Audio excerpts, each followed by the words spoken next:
Alors les obligations à taux variable ont bénéficié ces dernières années de l'augmentation des taux. Avec leur révision des coupons, cela leur a permis d'offrir des rendements beaucoup plus attractifs que des obligations à taux fixe. Dans le contexte actuel, avec l'arrêt des projections des banques centrales européennes et des banques centrales au niveau mondial, la dépendance des banques centrales aux chiffres macroéconomiques laisse peu de visibilité au marché quant à l'évolution prochaine des taux et donc offre une volatilité très importante sur le marché. En conclusion, je dirais que ces supports offrent une belle protection à la hausse des taux, une belle protection contre la volatilité et protègent l'investisseur contre la volatilité des taux.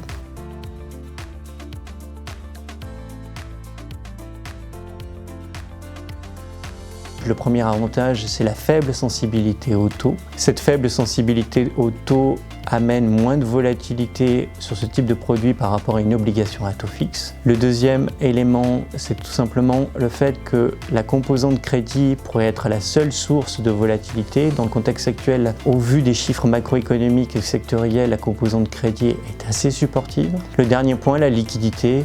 Ce sont des supports fortement utilisés par les fonds monétaires, donc la liquidité sur ce type de produit est très importante.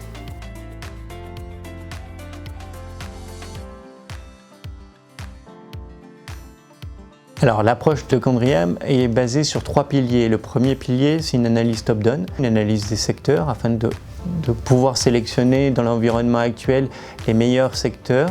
En fonction de l'analyse top-down, on va être plus ou moins long au niveau de la stratégie crédit.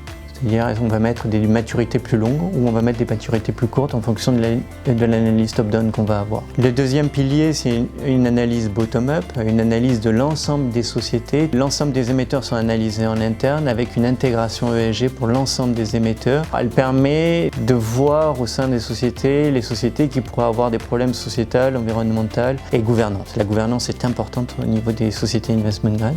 Donc de sélectionner des sociétés ou de ne pas sélectionner des sociétés qui pourraient rencontrer des problèmes de gouvernance.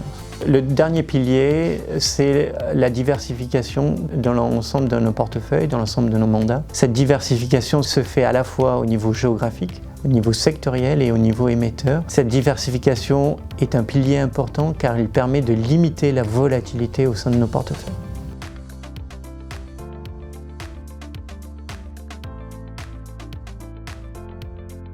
Alors, pourquoi choisir Candriam? Nous basons notre gestion sur 3 piliers. Le premier pilier est la qualité. L'ensemble des émetteurs sont analysés en interne par nos analystes. Nous prenons en compte le business, nous prenons en compte le financier, nous prenons en compte l'ensemble des facteurs ESG afin de limiter l'ensemble des dégradations en territoire à yield et afin de limiter la volatilité dans l'ensemble des portefeuilles. Le deuxième pilier est la flexibilité. Nous ne sommes pas attachés à un benchmark. On présente une gestion flexible qui peut être en décalage parfois au niveau des secteurs, au niveau géographique, au niveau de la duration par rapport à un benchmark donné, tout simplement afin de limiter la volatilité et protéger nos investisseurs. Troisième pilier, notre force, c'est de se baser sur des expertises des différentes équipes. On bénéficie d'une longue expertise de plus de 20 ans sur l'ESG, sur le investment grade, sur le crédit, sur le high yield. Nous échangeons en permanence avec l'ensemble de ces équipes pour bénéficier des meilleures opportunités sur les marchés.